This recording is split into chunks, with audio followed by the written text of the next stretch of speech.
Двое мужчин в твоей жизни. Первый, с которым многое угасло.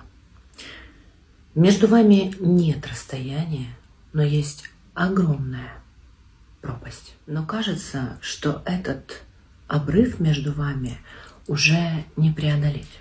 Второй же мужчина, с которым ты почувствовала себя снова женщиной. Ты с ним осознала, что твоя душа молода, как в 17 лет. Эти эмоции и ощущения, которые ты не испытывала долгие годы. И притяжение между вами невероятное. Но что делать дальше? Какие отношения ты готова отпустить?